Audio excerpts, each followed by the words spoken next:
What if the exhaustion you fight every single morning is not a weakness, not a lack of discipline, not even burnout, but a silent physiological rebellion happening beneath your awareness? Imagine waking up after what should have been 7 or 8 hours of sleep, yet feeling as though you never rested at all. Your eyes are open, but your brain feels submerged in fog. Your body moves, but your motivation lags behind. You reach for coffee not because you crave it, but because you believe you cannot function without it. And slowly, almost invisibly, a pattern forms. This is not laziness. This is not a character flaw. This is often the hidden cost of disrupted sleep physiology, particularly conditions like obstructive sleep apnea, which fragment your sleep without your conscious awareness.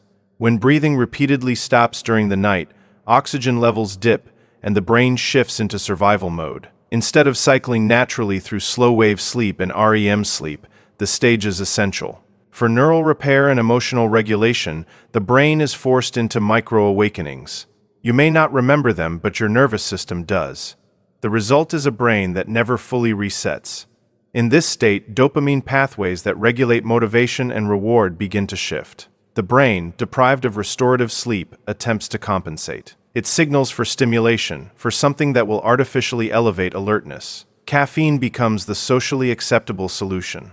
Energy drinks follow. For some, prescription stimulants enter the equation. What begins as a functional strategy to survive the day gradually transforms into reliance. The irony is profound. The very substances used to mask fatigue begin to interfere with the architecture of sleep itself. Stimulants increase sympathetic nervous system activity, elevate cortisol, and delay melatonin release. The night becomes lighter, more fragmented. The day becomes heavier, more dependent. A cycle forms, subtle yet powerful. This pattern has been observed and discussed in addiction medicine circles, including by experts such as Dr. Anna Lembke, who emphasizes that the brain is constantly seeking balance between pleasure and pain. When we artificially elevate dopamine through stimulants to counteract exhaustion, the brain responds by recalibrating.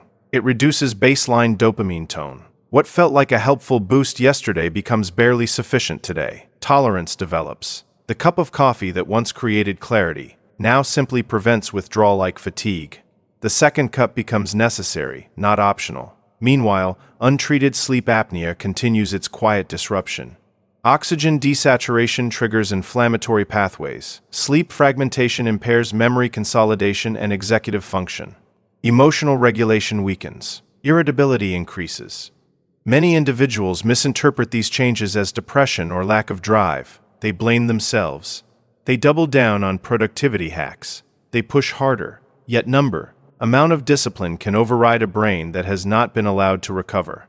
The deeper truth is this: the human brain is not designed to operate in chronic sleep debt while being chemically stimulated into alertness. It is designed for rhythmic cycles of restoration and activation. When those rhythms are broken, the consequences ripple outward into work performance, relationships, and self-perception. Fatigue is not merely a sensation, it is a biological signal. And when that signal is consistently silenced rather than understood, the cost compounds. What appears to be ambition may actually be compensation. What appears to be drive may be depletion disguised by stimulation. Recognizing this distinction is the first step toward reclaiming genuine energy rather than borrowing it at escalating interest from your own nervous system. There is a moment, often subtle and deeply unsettling, when a person begins to realize that the stimulant is no longer creating energy but merely holding collapse at bay. The morning coffee no longer feels like a lift, it feels like survival. The afternoon energy drink is not about productivity, it is about preventing the heavy curtain of sleepiness from dropping in the middle of responsibility. At this stage, something critical is happening beneath the surface. Chronic sleep apnea continues to fracture sleep into shallow fragments, depriving the brain of sustained slow-wave restoration and REM integration. Oxygen fluctuation stress. Cardiovascular and neural systems. The prefrontal cortex, responsible for planning, impulse control, and long-term decision-making, begins to operate with diminished efficiency. Yet instead of interpreting these signals as physiological distress, many interpret them as personal inadequacy. They push harder, work longer, and increase stimulation further. The neurobiology behind this compensation is precise and unforgiving. Dopamine is not simply a pleasure chemical, it is the currency of Motivation and salience. When sleep is disrupted, baseline dopamine transmission declines. The brain feels flat, uninspired, effortful. Stimulants temporarily flood synapses with dopamine and norepinephrine, creating a sharp contrast between exhaustion and alertness. That contrast reinforces use. The brain learns quickly. Stimulation equals relief. But relief is not the same as repair. Each pharmacological surge is followed by a neurochemical counterresponse. Receptors downregulate. Homeostasis demands balance. Over time, the baseline sinks lower, and the individual requires more input to achieve the same functional state.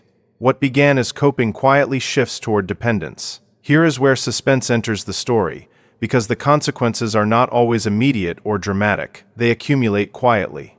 Sleep becomes even lighter due to stimulant carryover. Anxiety increases. Heart rate remains elevated into the evening. The ability to initiate sleep decreases even as exhaustion deepens.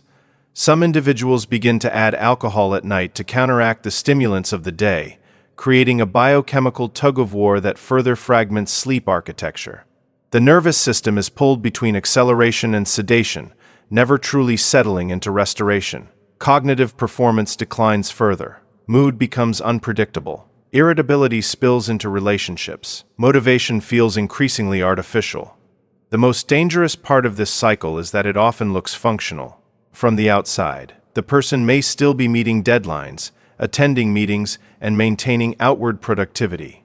Internally, however, the cost is escalating. Blood pressure may rise. Metabolic regulation may falter. Inflammatory markers increase. Chronic sympathetic activation strains the cardiovascular system. Meanwhile, the untreated obstructive sleep apnea continues to deprive tissues of consistent oxygenation night after night. The body is fighting two battles simultaneously: intermittent hypoxia and chemical overstimulation. The psychological toll compounds the physiological strain. When individuals believe their fatigue is a failure of willpower, shame enters the equation. Shame drives secrecy. Secrecy prevents medical evaluation. Instead of seeking a sleep study or exploring continuous positive airway pressure therapy, they search for stronger stimulants, new nootropics, or higher caffeine thresholds.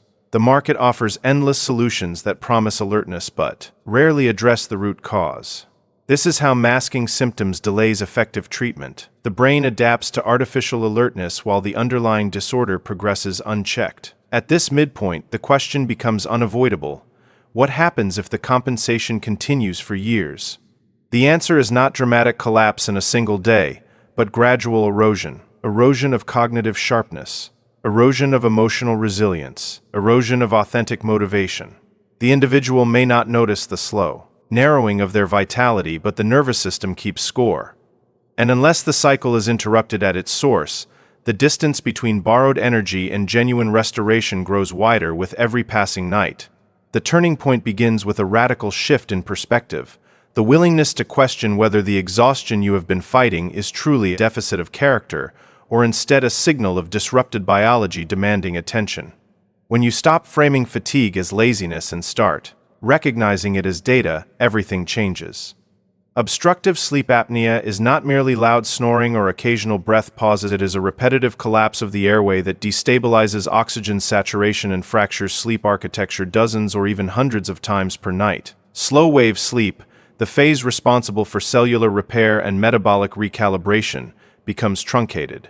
REM sleep, essential for emotional processing and memory consolidation, becomes fragmented. Without these phases, the brain never fully resets its neurochemical equilibrium. The solution, therefore, is not more stimulation. It is restoration.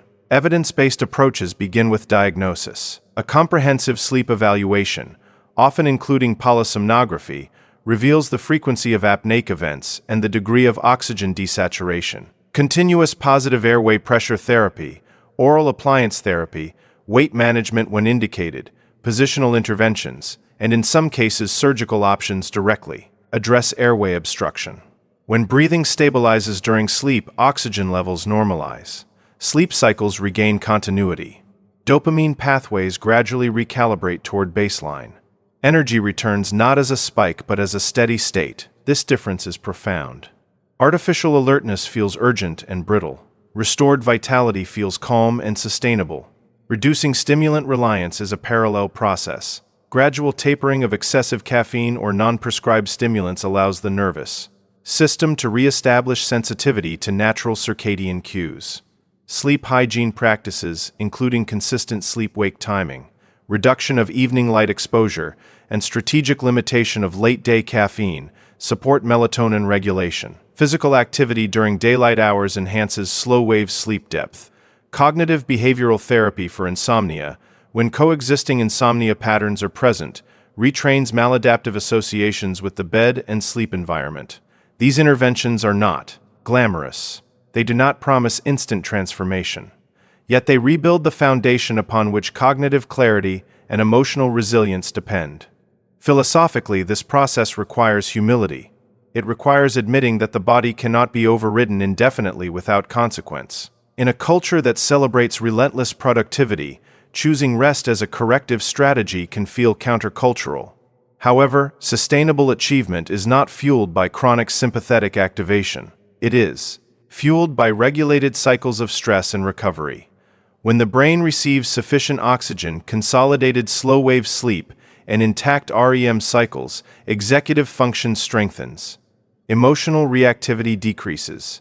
Motivation emerges organically rather than being chemically induced. The need for constant external stimulation diminishes because internal regulation improves. There is a quiet empowerment in addressing the root cause. Instead of borrowing energy at interest from stimulants, you begin generating it through physiological integrity. The fog lifts not because you forced it away, but because the conditions creating it have been corrected. This is the distinction between masking symptoms and healing systems. When sleep stabilizes, the risk of stimulant overuse decreases naturally. Dopamine no longer needs artificial spikes to reach functional levels. Alertness becomes a byproduct of restoration, not a performance maintained through chemical scaffolding. Ultimately, the message is both practical and philosophical. Your fatigue is not your identity, it is information. When you listen to it and trace it back to disrupted sleep physiology, you reclaim agency over your cognitive and emotional health. True resilience is not the capacity to override biology, it is the wisdom to align with it. If you are benefiting from our topics, please subscribe, like, and turn on the bell notifications so you can see our new videos early.